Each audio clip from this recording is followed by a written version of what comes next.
Muy buenas tardes.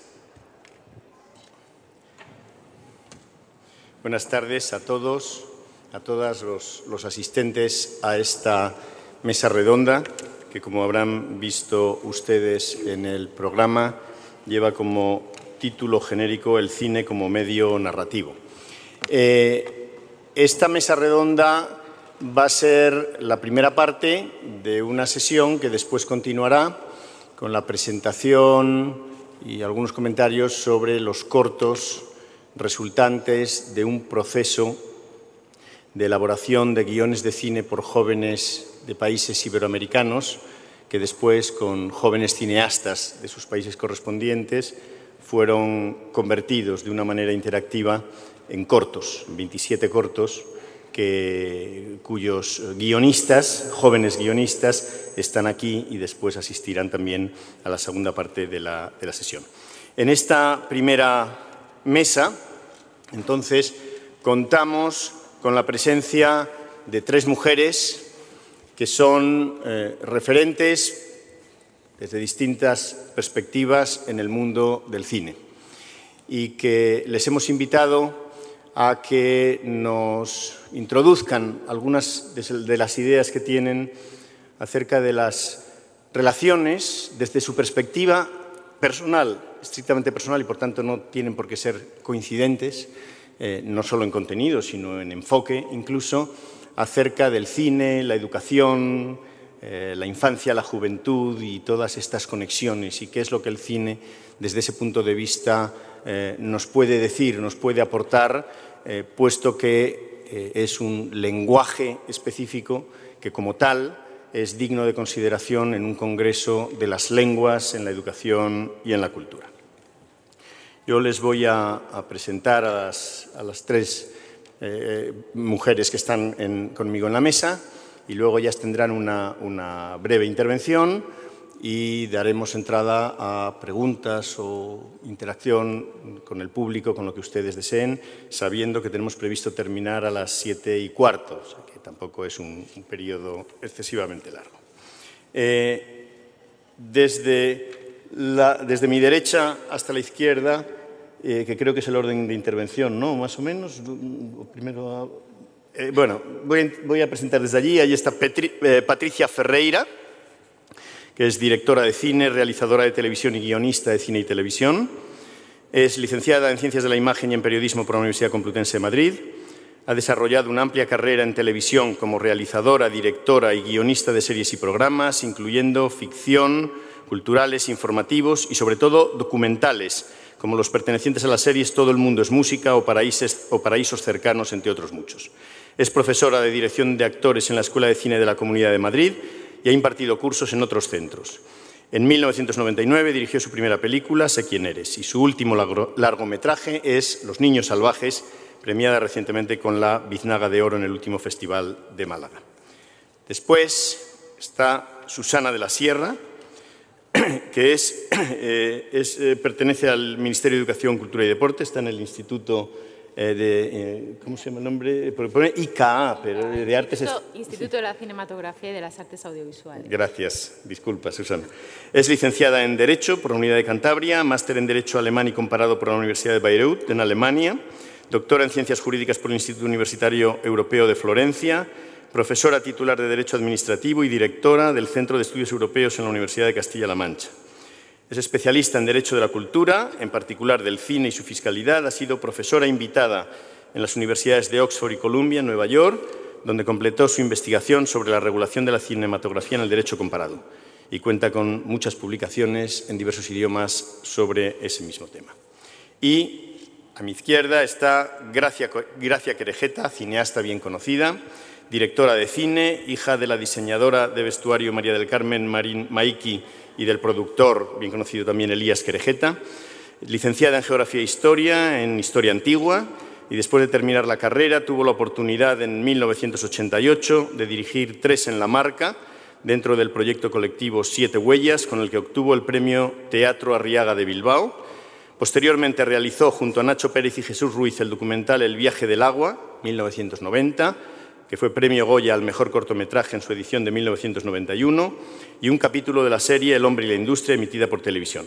En octubre de 1992 presentó en la 37ª Semana Internacional de Cine de Valladolid su primer largometraje, Una estación de paso, película que fue galardonada con el Premio Especial del Jurado, y desde entonces sigue desarrollando una amplia tarea cinematográfica.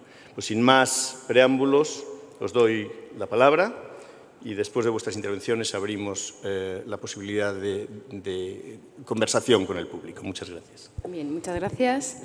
Buenas tardes y, en primer lugar, quisiera agradecer a la organización por haber contado con el ICA, con el Instituto de la Cinematografía y de las Artes Audiovisuales y, en general, con el cine para pues realizar una pequeña incursión en este congreso sobre las lenguas, dado que, en general, a pesar de que aquí estemos para hablar precisamente del lenguaje audiovisual, del lenguaje cinematográfico, lo cierto es que en la práctica el cine no forma parte de la reflexión sobre las lenguas y sobre el lenguaje como debería.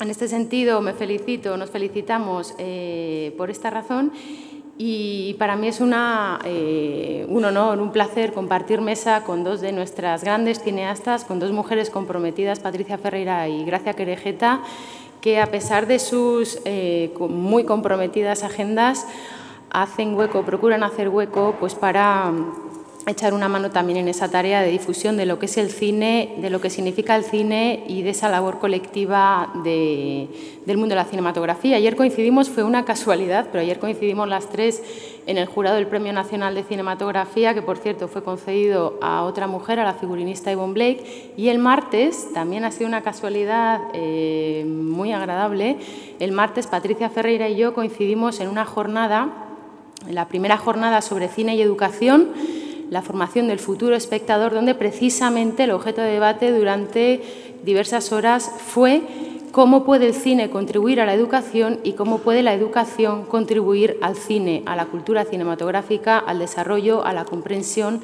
del lenguaje audiovisual. En este sentido, mi brevísima introducción pues en realidad se va a enlazar con lo que expusimos allí en la jornada. Yo imagino que Patricia hará lo mismo, pero sí quiero aprovechar para presentar aquí algunas de las conclusiones de la misma, en la medida en que la jornada desarrollada el pasado martes en la Fundación Telefónica no fue simplemente una jornada y nos vamos todos y aquí se ha terminado. Está en la web, se grabaron todas las intervenciones, pero además, de manera colateral, durante 15 días se está celebrando el Congreso Internacional Cine, Emoción y Valores, donde el profesorado de distintos centros y de distintos países está precisamente reflexionado sobre la relación mutua entre cine y educación y sobre cómo sentar las bases para un futuro posible plan audiovisual aquí en España, a imagen de lo que existe en otros estados. Bien, el punto de partida en una reflexión sobre el lenguaje audiovisual y sobre la enseñanza, el aprendizaje del lenguaje audiovisual es el hecho de que hay películas de la historia del cine que forman parte de nuestro patrimonio cultural, del patrimonio cultural común. Hay películas, ya en particular en España, que forman parte de nuestro patrimonio cultural español, pero que sin embargo no son conocidas, desde luego que no se ven en la escuela y no forman parte de la formación reglada. En este sentido, un ciudadano culto medio es posible que no haya visto las películas más importantes de la historia de la cinematografía y que además no sepa identificar cuáles son los criterios que permiten catalogar a esas películas como de especial relevancia dentro de la historia de la cinematografía. Es necesario conocer el lenguaje audiovisual, ponía diversos ejemplos el otro día, del mismo modo que se aprende en la escuela lo que es una prosopopeya, se identifican las elipsis, se aprende pues a utilizarlas, se aprende la diferencia también entre rima asonante y consonante. Bien, pues el lenguaje audiovisual también tiene unas técnicas, algunas de estas incluso, algunas de estas de la literatura tradicional o de la lengua tradicional son extrapolables al lenguaje audiovisual, pero así hay que conocerlo para formar espectadores críticos, para formar espectadores conscientes y para formar también creadores que utilicen este lenguaje audiovisual, pues en primer lugar han de conocer las técnicas. La sociedad a día de hoy es una sociedad digital, esto es una idea recurrente.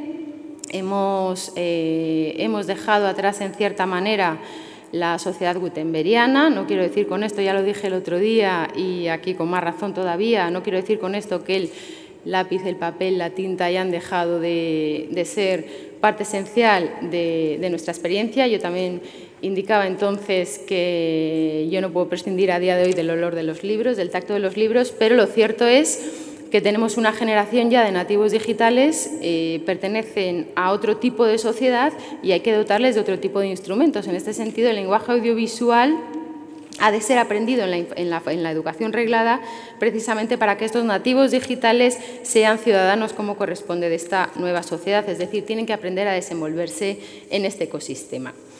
Desde las instituciones públicas hace tiempo que se está intentando fomentar el uso de, de nuevos instrumentos docentes que permitan aprender el lenguaje audiovisual. Bajo la rúbrica de alfabetización audiovisual, alfabetización mediática o de los medios de comunicación, alfabetización digital, son términos que efectivamente son términos diferentes, en algunas ocasiones se intercambian, pero desde luego que están conectados, porque estamos aludiendo a la sociedad digital en la que los medios de comunicación están en un proceso de convergencia tecnológica, por lo tanto, los medios de comunicación tienden a ser digitales y dentro de los medios de comunicación, en sentido amplio, el cine tendría una importancia destacada, de modo que alfabetización audiovisual, alfabetización digital y alfabetización mediática, insisto, son conceptos diferentes, pero en muchas ocasiones intercambiables. Bajo esta rúbrica, la necesidad de alfabetizar también en este nuevo tipo de sociedad, no solo a los niños y a las niñas, sino también a la población adulta, desde la Unión Europea se viene impulsando una línea de trabajo dentro del programa MEDIA, que es el programa que fomenta la creación audiovisual, la distribución audiovisual también, pues se viene fomentando la enseñanza del audiovisual en las escuelas. A día de hoy todo esto está en un estado muy embrionario. En España, en concreto, el índice de alfabetización audiovisual o mediática es un índice todavía muy reducido y en este sentido pues conviene que se establezcan mecanismos de acción desde las instituciones públicas, pero desde luego que en colaboración, en cooperación con la comunidad educativa, porque esto es una tarea conjunta, esto es una tarea colaborativa. Y el futuro o el éxito de este tipo de iniciativas pues depende precisamente de esa armonía, de ir de la mano en el esbozo de lo que se ha dado en denominar un plan audiovisual. Sobre las características y el contenido de este plan audiovisual es sobre lo que se está debatiendo estos días precisamente en el foro de Internet al que me refería al inicio de mi intervención. Partiendo de la asunción generalizada de que es necesario contar con un plan audiovisual, pues los problemas que surgen a continuación desde el punto de vista jurídico, pero también desde el punto de vista educativo, metodológico, docente, son infinitos. Estos problemas son infinitos en la medida en que existen distintas visiones, distintas posiciones, pero desde luego que yo no ha de ser óbice para ir avanzando poquito a poquito en este instrumento que es necesario. En primer lugar, se propone crear un banco de datos, habría que ver dónde se residencia este banco de datos, de aquellas películas que se consideran de visionado imprescindible, problema inmediato, qué películas son de visionado imprescindible, igual que qué libros son de lectura imprescindible. Bien, pues está existiendo ya un esfuerzo colectivo para identificar cuáles serían esas películas de visionado imprescindible que estuvieran además disponibles en una plataforma de acceso para los centros educativos. A partir de ahí existiría otro catálogo de películas que los centros podrían utilizar en función también de sus características propias, porque cada centro tiene su programa educativo, su proyecto educativo, su ideología, sus características, sus objetivos y en este sentido las películas, en la medida en que son variadas, diversas y representan distintos géneros, pues evidentemente dan lugar a que cualquier centro en función de sus propias características pueda acceder a los contenidos que estime oportunos. Convendría incorporar de manera expresa el aprendizaje del lenguaje audiovisual en el currículum. Hay quienes opinan que esto es necesario, hay quienes consideran que es suficiente con que los libros de texto o sus sustitutos incorporen el lenguaje audiovisual en otras disciplinas que ya existen, por ejemplo, las enseñanzas artísticas o en la propia asignatura de lengua. Al mismo tiempo, más allá del aprendizaje del lenguaje audiovisual, es decir, lo que la educación puede contribuir al cine en la medida en que enseña su lenguaje, el cine también puede contribuir a la educación. Todas las asociaciones, los colectivos que estuvieron representados en la jornada del pasado martes, una jornada, por cierto, impulsada por un grupo muy entusiasta de profesores, profesoras, de docentes, Tribu 2.0, pero además de este colectivo hay otras muchas asociaciones que de manera pues muchas veces desinteresada, pero sobre todo con muchísimo trabajo, utilizan el cine en las escuelas. Pues lo utilizan no solo, insisto, como mecanismo de acercar el lenguaje audiovisual a los ciudadanos de esta sociedad digital, sino también como instrumento docente para otras asignaturas, en la medida en que las emociones, los valores, determinados contenidos pues encuentran en el cine o en los contenidos audiovisuales en general un canal de comunicación especialmente propicio para estos pequeños ciudadanos, estas pequeñas ciudadanas de este nuevo tipo de sociedad. Bien, me voy a detener aquí, aunque hay muchas ideas que quedan en el tintero. Tiempo habrá en el debate quizás y desde luego tiempo habrá en este debate que se está llevando a cabo en la red. Voy a dar la palabra a Patricia, que profundizará, imagino, en algunas de las cuestiones que se han presentado aquí y que profundizará quizás en algunas cuestiones que se me han olvidado de la jornada del pasado martes. Y reitero esta agradable coincidencia de que en una misma semana hayamos tenido nada menos que 2 encuentros sobre cine y educación. Gracias.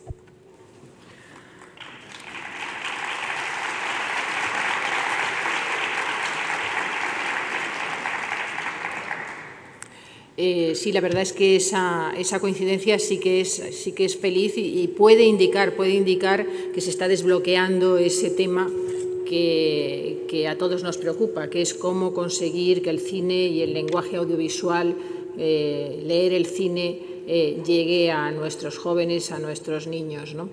Tanto a los de España como a los, ya que estáis aquí, representantes de toda Iberoamérica. Respecto a esta reunión de la que hablaba Susana de la Sierra, yo como cineasta lo que pude comprobar es que hay una inmensa cantidad de iniciativas muchas veces particulares, de iniciativas de profesores, profesoras que desde su voluntad, desde su entusiasmo, organizan unas actividades audiovisuales o cinematográficas para que sus alumnos empiecen a entrar en ese medio, empiecen a saber lo que es leer el cine, ¿no? Unas veces tienen un apoyo institucional mayor o menor. Aquí tenemos el caso de los cortometrajes que luego vamos a ver y que a través de la OEI se han organizado. Pero algunos están apoyados por instituciones y otros son pequeñas contribuciones desde cualquier asignatura, desde la historia del arte, desde la lengua, desde las bellas artes, ¿no? Y ya digo, iniciativas a veces muy particulares. Observando esto es como creo que tenemos que llegar a la conclusión de que ese plan audiovisual del que habla nuestra directora general, Susana de la Sierra, en España por lo menos es absolutamente imprescindible. Canalizar, unir todas esas iniciativas sin perder de vista que a veces la iniciativa particular y entusiasta abre caminos, o sea, una cosa no excluye la otra, pero al mismo tiempo darles ese rango más institucional que va a hacer que ese lenguaje se respete. Porque quizá el lenguaje audiovisual, el lenguaje del cine, a día de hoy todavía no es del todo respetado. O sea, parecería que los chavales que tienen una clase de cine han pasado un rato entreteniéndose y no es así, no es así. Hace un par de días leía un artículo en un periódico español, un artículo que hacía una especie de prospección de futuro. Hablaba, bueno, pues de cuáles serían los países emergentes, cuáles serían los países que que serían los líderes en el mundo de aquí a 50 años. Bueno, pues hablaban de China, todo esto que nosotros conocemos, ¿no? Y todos especulamos con ello. Pues por primera vez vi que este periodista, al hacer ese análisis, ponía el nivel cinematográfico de un país como un baremo para considerarlo un país potente y líder. Dije, caramba, pues esto me gusta leerlo, pero era la primera vez que lo veía, ¿no? Y es así, o sea, evidentemente me acuerdo que citaba Brasil, citaba México como países con un futuro inmediato muy próspero e importante, y hablaba de sus cinematografías y decía que sus cinematografías eran de las más potentes de Latinoamérica, ¿no? Bueno, en definitiva, que necesitamos que nuestros chicos, nuestros adolescentes, nuestros niños aprendan ese lenguaje audiovisual y aprendan a conocer las obras maestras de la cinematografía de sus países y del mundo. Entre estas iniciativas más privadas, más pequeñas, yo tuve la ocasión de participar en una que en principio no nació como iniciativa de educación, digamos que era un proyecto patrocinado, hecho bajo la cobertura de UNICEF, pero que ha terminado por ser un elemento de educación en muchísimos institutos españoles y supongo que fuera de España también. Esto seguramente algunos de los docentes que podéis estar aquí, la película En el mundo a cada rato, que constaba de 5 episodios rodados en 5 partes del mundo, por 5 realizadores y que trataba temas infantiles, trataba las prioridades de UNICEF en una serie de lugares del mundo, ¿no? Esta película, tanto entera como en sus cortometrajes, El secreto mejor guardado era el que hice yo, Vinta de Javier Fesser era otro de los cortometrajes que llegó incluso al Oscar, han tenido una inmensa, larguísima carrera en los centros escolares. Ha servido para que los chicos vieran cómo eran los chicos de otros países, de otras culturas, de otras civilizaciones. Ha servido para hablar de cine y para hablar de la infancia, ¿no? Pero no deja de ser eso que decía, una iniciativa, en este caso grande y potente, pero una iniciativa individual. Por lo cual insisto en que esos planes audiovisuales, ese plan audiovisual en España es absolutamente necesario. Y sí, dentro, luego cuando abramos el periodo de preguntas y debate, pues a lo mejor si en otros países habéis trabajado esto como tal plan audiovisual, plan de enseñanza cinematográfica, pues nos gustará conocerlo, ¿no? En la pequeña aportación que yo hice anteayer en esta reunión de cine y educación, sí hice una aportación pequeña, pero que ahora os voy a contar. Como decían en mi presentación, mi última película de largometraje de ficción se llama Los niños salvajes. Para que no haya dudas, es un título irónico, ¿eh? O sea, no se trata de chavales drogadictos, ni delincuentes, ni hijos de familias desestructuradas. Es simplemente el modo en que los adultos hablamos de los adolescentes, ¿eh? Esta cosa tan fácil de verles hacer el gamberro por una calle e inmediatamente decir que son unos salvajes, olvidando que nosotros seguramente lo hemos hecho exactamente igual que ellos, ¿no? Para la preparación de esta película, para la preparación de Los niños salvajes, yo pasé por un periodo de documentación muy amplio, muchas entrevistas con profesores, con directores de institutos, con alumnos, muchos días sentada en el césped del sitio donde se reunían, ellos encantados y yo mojándome y bastante incómoda de tener que estar sentada en el suelo durante 2-3 horas porque se pasan el tiempo allí muerto, vosotros lo sabéis. Pero una de las cosas más interesantes que hice fue asistir a clases desde la última fila del aula. Al principio pues todo el mundo mira, todos los chavales miran, dicen quién está ahí, te presentan como alguien que está haciendo un trabajo, luego se olvidan de ti por completo y entonces puedes empezar a mirar, ¿no? Y durante todo ese periodo de documentación pues me di cuenta de algo que es fácil decir, pero que yo lo he comprobado personalmente, que es lo titánica que es la tarea del profesor, concretamente del profesor de enseñanzas medias, que es donde yo he estado trabajando. O sea, he visto trabajar a los profesores, cada uno con un método diferente, cada uno con un estilo cada uno de una manera diferente, pero todos los que he visto trabajar ha sido con tal dedicación, con tal esfuerzo, muchas veces contra todo, ¿no? Y con métodos, y con método. Y yo me decía, digo, bueno, esto es la pedagogía. O sea, los profesores estos que estoy conociendo, aparte de impartir su asignatura, aparte saben enseñar. Me interesaba ver los diferentes métodos de cómo se llevaban, cómo interesaban a los alumnos, cómo les hacían acercarse a los temas más difíciles. Entonces, entendí o me di cuenta de que los profesores hoy en día, aparte de enseñar su asignatura, pues la mayor parte de ellos, siempre habrá excepciones, son pedagogos, saben enseñar. Es algo obvio, ya lo sé, pero bueno, no es lo mismo que te lo digan que verlo, que observarlo, yo que venía de fuera, ¿no? Entonces, yo pensé, digo, hay suficientes profesores en el sistema educativo español que pueden acercar a los alumnos el lenguaje audiovisual y la historia del cine español y mundial. Y quizá lo que les falta es un conocimiento técnico, una formación más concreta. En este sentido, lo que yo sugería el otro día en este encuentro, y vuelvo a contároslo ahora, es que se estableciera, es que en ese plan audiovisual pudiéramos establecer esa conexión. Los profesionales del cine, que no tienen por qué ser pedagogos, pero conocen perfectamente sus materias, los profesionales del sonido, de la fotografía, de la dirección, del montaje, de todo aquello que forma parte del lenguaje cinematográfico, sí podían comunicar sus conocimientos a los profesores que saben a su vez enseñarlos a los jóvenes. Y creo que esa cadena está rota.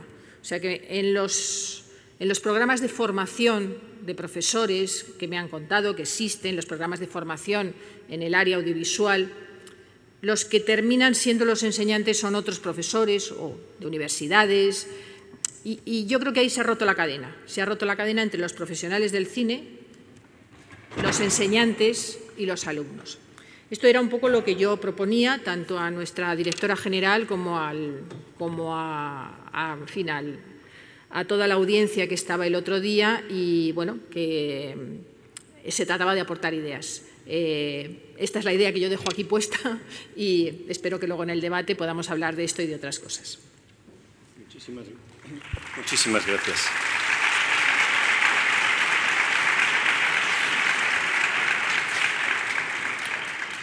Muchísimas gracias, Patricia, por todas estas ideas y reflexiones y sugerencias.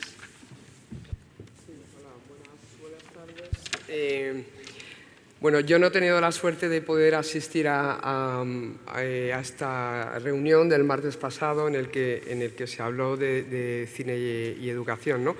Pero desde mi experiencia, la verdad es que creo que tengo largos años de acercamiento a adolescentes y a no tan adolescentes, pero bueno, a gente joven, a gente muy joven, a través del cine, ¿no? A través de mi cine y a través de mis documentales. Desde un primer documental que se llamaba La adolescencia, que formaba parte de una serie muy amplia que se llamaba El hombre y la industria, hasta la última película que todavía no se ha estrenado, que se llama 15 años y un día, como si la adolescencia fuera una condena, según para quién, y que en realidad trata fundamentalmente del un enorme choque de trenes entre un adolescente y un abuelo al que le encargan meterle en cintura. Me gustaba lo que decía Patricia de todo lo que tuvo que documentarse, ¿no? para hacer Los niños salvajes, que es una película que a mí me gusta mucho, por cierto, Patricia. Ayer nos vimos, pero no era el momento de hablar. Pero me hace gracia porque mi experiencia fue completamente distinta. Yo soy madre de un chaval que ahora tiene 17 años y la película surgió simplemente de un encuentro, de unas miradas entre mi hijo y unos chavales y cómo se miraban cuando se cruzaron en una calle. Y el chispazo que surgió allí y el peligro que surgió allí de pronto y la sensación de terror, de alguna manera, de una madre pensando que en un momento dado, de pronto, el comportamiento de tu hijo o las situaciones que puede vivir puede hacer que todo se vaya de las manos en un momento dado. Y de ahí realmente nace la película, ¿no? Más allá de que además en todas las películas que he hecho, en las 6 que he hecho, hay un adolescente, en todas, o un niño pequeño, de mínimo de 8, 9, 10 años. He tenido también la suerte de acercarme al mundo de los jóvenes incluso a través de la posibilidad de haber dirigido un cortometraje escrito por una niña de 11 años. Es un cortometraje de 1 minuto solamente que formaba parte de una campaña del extinguido, del ya no existente Ministerio de la Igualdad, y que la verdad es que era una posibilidad muy bonita. Había chavales muy jovencitos, escribían un corto que tuvieran que ver con el maltrato, y luego éramos 5 directores los que elegíamos cada uno de los guiones de estos chavales y los realizamos. Los pusimos en práctica y los levantamos, ¿no? Y al mismo tiempo también he tenido también la suerte de participar como docente en multitud de encuentros con jóvenes. Creo que Patricia tiene razón cuando dice que el lenguaje del cine no es del todo respetado. Pero sí es verdad que cuando uno se acerca a los institutos a hablar con los chavales y les han puesto una película, y yo no hago especialmente cine para adolescentes, y las películas que se ponían cuando iba yo eran películas mías, pasado el primer momento de nervios y las primeras preguntas un poco bobas que se hacen, es verdad que al final la gente, los chavales, sí empiezan a interesarse por cómo se hacen las cosas, y sí empiezan a interesarse por qué es lo que significan las películas, y sí empiezan a interesarse por lo que esa película que han visto les está contando. Y yo soy de la opinión de que las películas tienen una ética detrás, toda película tiene una forma de ética detrás, eso está claro, y es la ética del guionista y del director y del productor, en todo caso, ¿no? Las películas no están exentas de la sociedad, ¿no? Y uno se manifiesta en esa forma de cultura y se manifiesta desde una concepción ética personal. Y esto a los chavales yo creo que les suele llegar, y no necesariamente, me he dado cuenta, les llega a través de las comedias o del cine, como si dijéramos, más de diversión o del cine más fácil, entre comillas, sino que incluso a través de las historias que puedan ser más serias, también entre comillas, también les puede llegar. Yo estoy absolutamente de acuerdo, por supuesto, en que el cine debería ser una asignatura, casi, o no sé si llamarla asignatura o llamarla un área a enseñar en los colegios, precisamente porque creo que es primero una fuente de enorme placer, como la literatura, pero también una fuente, desde luego, de conocimiento, ¿no? y de aprendizaje. Y bueno, de momento no creo que deba decir ya mucho más, igual podemos pasar un poco a saber qué es lo que el público quiere preguntar. Muy bien.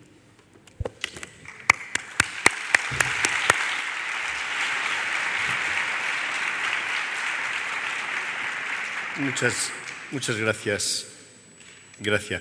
Mientras el público se va animando a preguntar, yo quería hacer alguna reflexión sobre algunas de las cosas que han salido y algunas de las que están implícitas en lo que ha salido, porque a mí me parece que es muy interesante este conjunto de visiones, ¿no?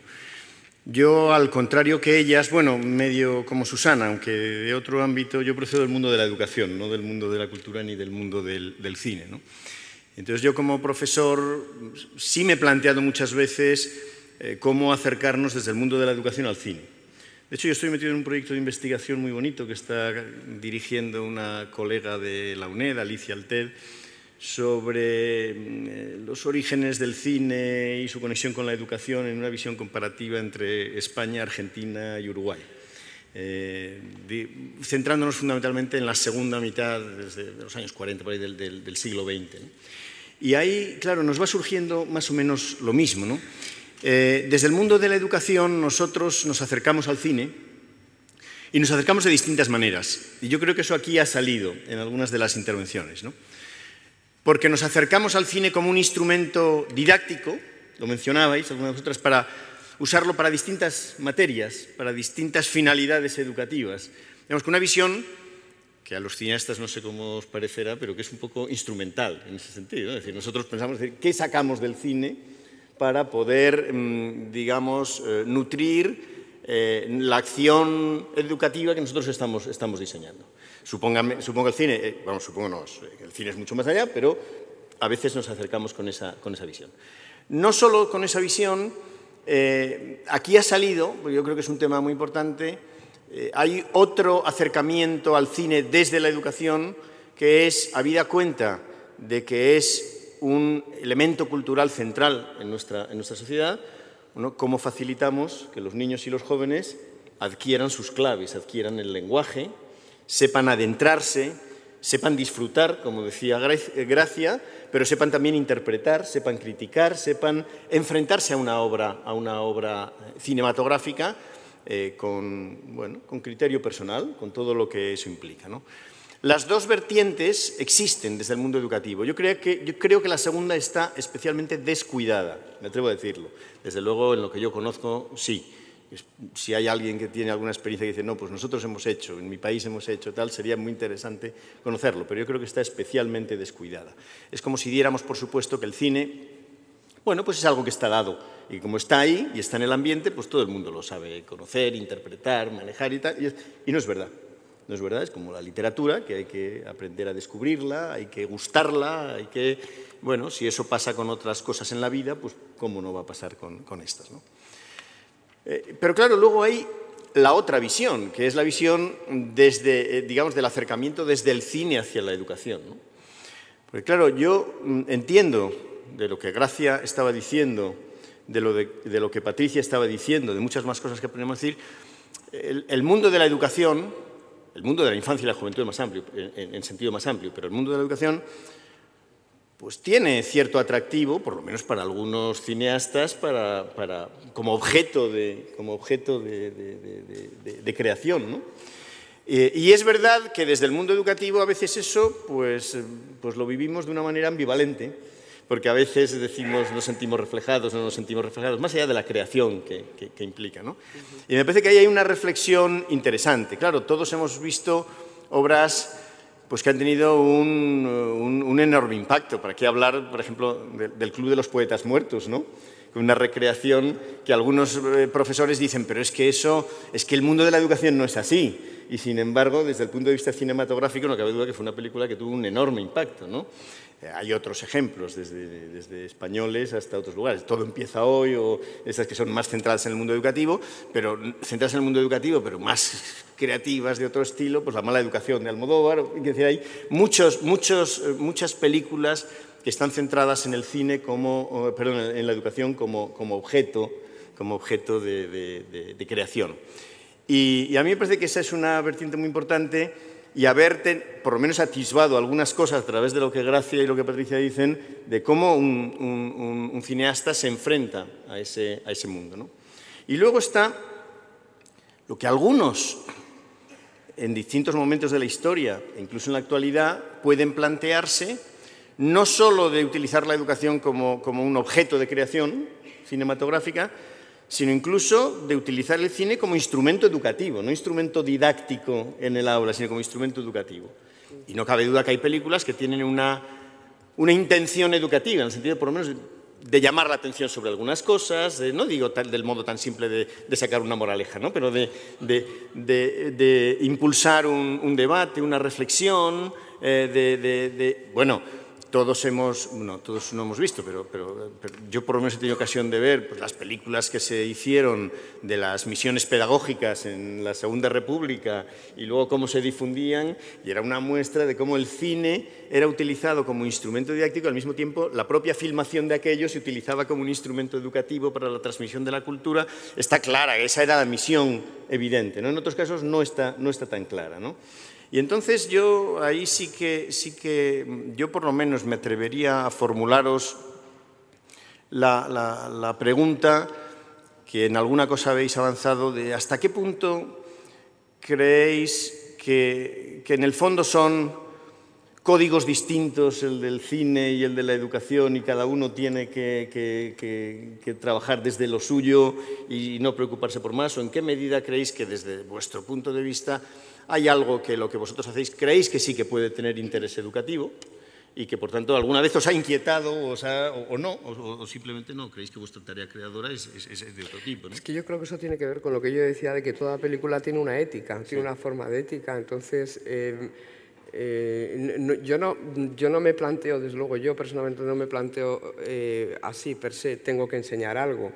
Simplemente creo que voy por un conducto que igual a alguien le toca, o igual a alguien no es que le enseñe, igual le hace reflexionar sobre ciertas situaciones, ¿no?, de la vida. Pero las películas toman partido y es así, eso es inevitablemente así, ¿no? Entonces, bueno, pues en ese aspecto tienen la posibilidad de enseñar, pero sobre todo lo que tienen es la posibilidad de hacer reflexionar al que está enfrente. Y desde luego el cine, y sobre todo el cine documental, no solamente el cine de ficción, está lleno de ejemplos que sería buenísimo que se pasaran en las escuelas, ¿no? O sea, me estoy acordando ahora mismo de una película conjunta entre Fernando León y Javier Corcuera que se llamaba La espalda del mundo, que era una película, 3 sketches distintos acerca del problema kurdo, acerca del problema de los niños que en Perú trabajan en las canteras, niños pequeñísimos, y el último, que era el único que yo pedí en el colegio de mi hijo que no les dejaran ver, porque me parecía que eran muy pequeños, era sobre la pena de muerte en Estados Unidos.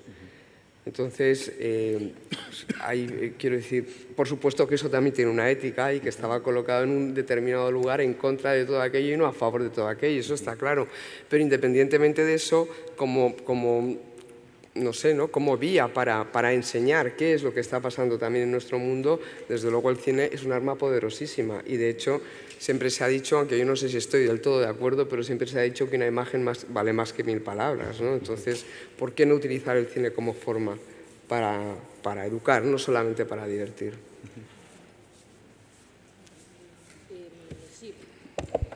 Totalmente de acuerdo con Gracia y se puede ir incluso un paso más allá porque no solamente, o sea, desde el punto de vista particular me pasa un poco lo que a Gracia, yo me siento siempre responsable de lo que va a aparecer en la pantalla y del público que lo va a ver, esa responsabilidad no la puedo evitar, ¿no? Y de alguna forma creo que es una responsabilidad que deberíamos sentir todos los comunicadores de una manera o de otra. Pero también en lo que el cine puede enseñar a los jóvenes, a los que están aprendiendo, volvemos un poco a la idea del principio, o sea, les tiene que enseñar también el lenguaje, porque es que si no, no van a saber interpretar los códigos del lenguaje audiovisual. Actualmente todos los chavales saben interpretar el lenguaje audiovisual, saben cuando hay una elipsis, saben perfectamente que si están viendo que un chico se levanta de la cama y el plano siguiente es que desayuna y el tercer plano es que entra por la puerta del colegio y cada vez va vestido de una manera diferente y va vestido eso, y pues inmediatamente interpretan que ha habido unas acciones intermedias, que ha habido en esas elipsis unas acciones intermedias. Y como este ejemplo tonto, pues todo lo demás. Lo entienden, pero precisamente ahí está basada también la forma de manipular al espectador. Entonces, si los chicos aprenden ese lenguaje audiovisual, a interpretar lo que es una elipsis, una puesta en escena, unas transiciones. Si aprenden todo eso, que además es muy divertido, es un lenguaje muy divertido de aprender, quien hayáis tratado con ese lenguaje lo sabéis, que es muy divertido de aprender porque los ejemplos que se pueden poner son muy atractivos, ¿no? Les estamos dando también una capacidad de ser, vamos, de tener una alfabetización audiovisual, ¿no? Y de defenderse y de tener criterio a la hora de enfrentarse a las obras cinematográficas, ¿no? Y yo creo que todos lo habéis pasado, ¿no? O sea, es muy divertido enseñar gramática audiovisual, porque no es lo mismo que lo siento por los profesores de lengua y estamos en un congreso de la lectura, de leer, ¿no? Pero el leer el cine es muy divertido, puede llegar a ser muy, muy interesante para las clases y para retener la atención de los alumnos, ¿no? Yo hice una vez una lista de los grandes elipsis de la historia del cine, desde la elipsis más famosa, ¿no?, la de 2001, hasta otras muchas, y realmente es apasionante cuando se las muestras a los alumnos y dicen, anda, pues es verdad, ¿no? O sea, y empiezan a entender el lenguaje. O sea que no solo sirve para enseñar de la vida, para hacer reflexionar, sino también ver cine sirve para aprender ese lenguaje imprescindible. Muy bien, muchas gracias. He visto al menos un par de manos levantadas en la sala. Si les parece, podemos hacer las 2 preguntas y luego contestamos, y si va habiendo alguna más, pues pueden ir. Había una aquí, ahí delante.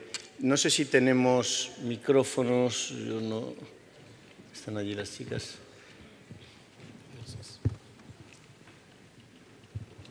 No veo. Bueno. Adelante. Sí. Gracias. Mi nombre es Álvaro Bonilla. Bueno, yo vi primero una chica, una señora, sí. Perdón, que está el micrófono, perdón. Bueno, pues después aquí delante, vale. Bien, vale. Mi nombre es Álvaro Bonilla, vengo de Costa Rica. Me llama mucho la atención esta convergencia que se está haciendo del uso de las audiovisuales, el cine, como herramienta para la educación. Hablamos de lengua y cultura, podemos ver ciertos elementos dentro del cine que se pueden tomar. La pregunta aquí sería, ¿cómo podemos nosotros meter o insertar este tipo de ayudas dentro de un programa educativo y en su efecto dentro del currículum para que pueda ser funcional a largo plazo? Gracias. Si os parece, no sé si os parece, hacemos una ronda hay 3 o 4 pedidas para que luego de ocasión. Había aquí una delante, que fue la primera que vi. Ahí. Y hay 2. Mi nombre es Eulalia Bosch y me complace muchísimo oír a 3 personas, 3 mujeres, hablar de cine con esa naturalidad con respecto a la educación. Mi punto de interés es, yo vengo de una etapa en que la palabra cine designaba una actividad y un lugar. El lugar donde se veía el cine se llamaba cine. Y este punto creo que hoy está en una situación muy frágil.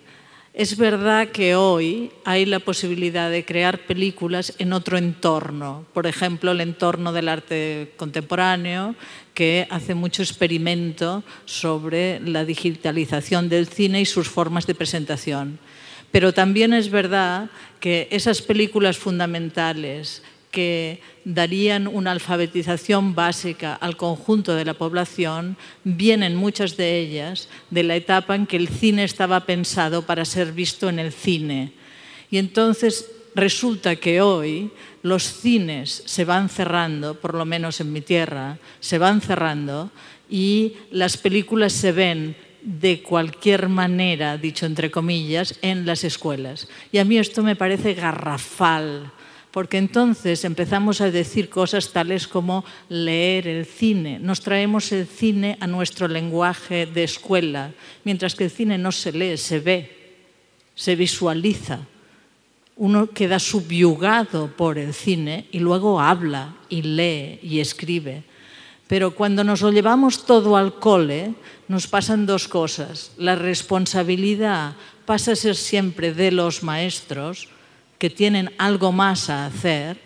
El mundo cultural queda exento de ninguna responsabilidad respecto a las actividades culturales que requieren un lugar específico para ello, y nadie se ha encargado de hacer una sala de cine dentro de las escuelas. Entonces, cuando dice el profesor Tiana que los maestros muchas veces tendemos a utilizar el cine para que diga de una manera más amena lo que nosotros tenemos que decir de una manera más seca, mal favor a lo que decimos nosotros y terrible favor al cine. Con eso quiero decir que el tema de la visualización en la alfabetización me parece fundamental, porque según cómo lo hagamos, mejor que no lo hagamos, creo. Muchas gracias. Se ve que despierta interés. Teníamos 2 palabras ahí muy cercanas. Merece la pena. Bueno, pues entonces luego después volvemos sobre ello porque a Gracia le ha despertado inquietud. Y vamos a ver, todos los que hacemos cine en general y también a los que nos gusta ver el cine, todos tenemos esa cosa mítica de ir a la sala y que se apaguen las luces y que empiece la sesión. Pero los tiempos han cambiado completamente y por distintas razones que ahora mismo no nos vamos a meter en ellas porque tienen muchas variantes, pero es una cuestión fundamentalmente industrial. El cine, como otros medios, pues cambia, ¿no? O sea, cambia en sus maneras de hacerse, cambia en sus soportes y sin duda alguna cambia la manera en la que se ve.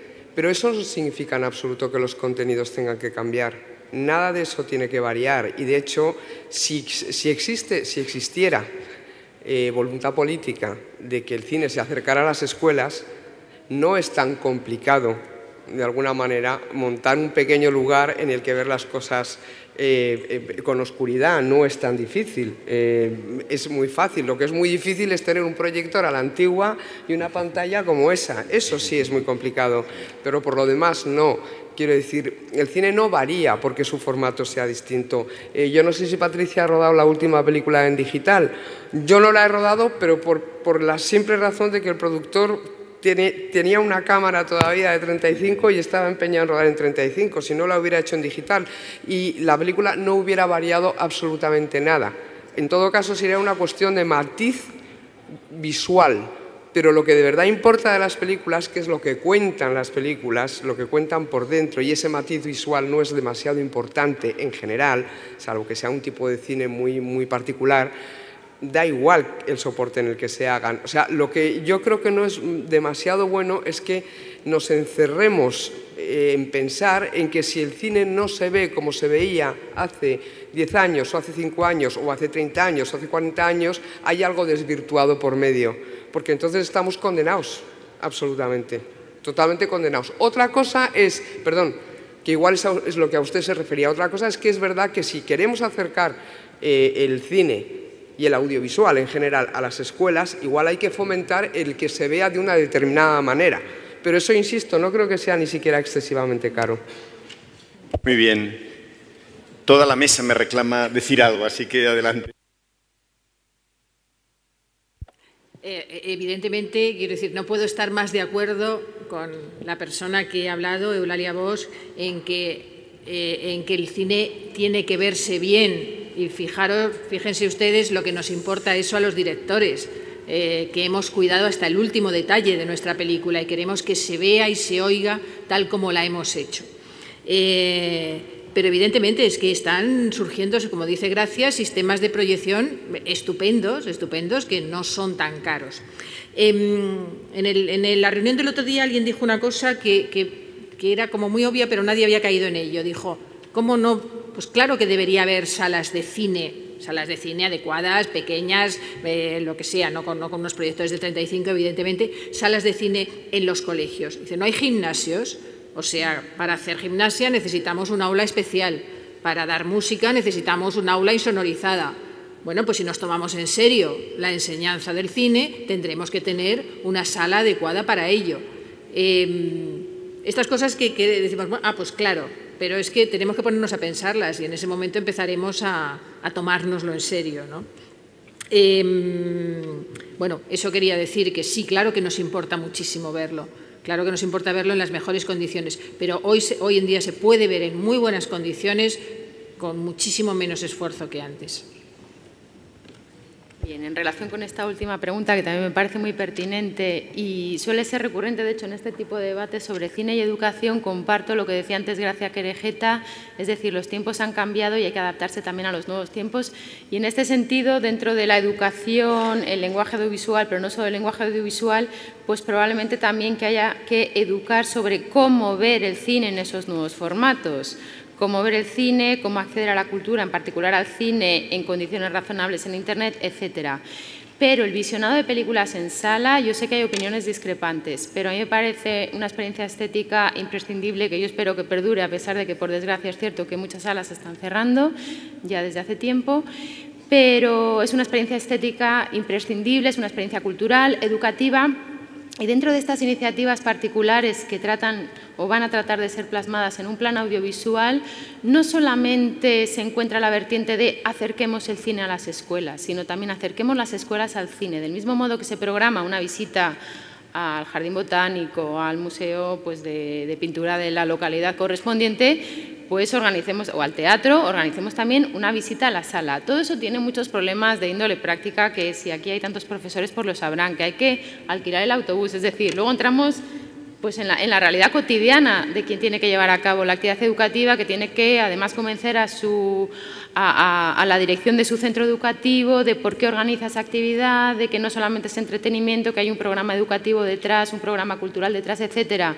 Pero estamos, insisto, educando para un tipo de experiencia artística imprescindible en la sociedad actual y para un tipo de experiencia de ocio que confiemos en que se consolide como alternativa válida de ocio en esa edad que digo yo, la edad interesante de los niños salvajes, es decir, la adolescencia, donde ir al cine sea, insisto, una alternativa válida, una experiencia estética y cultural válida frente a otras.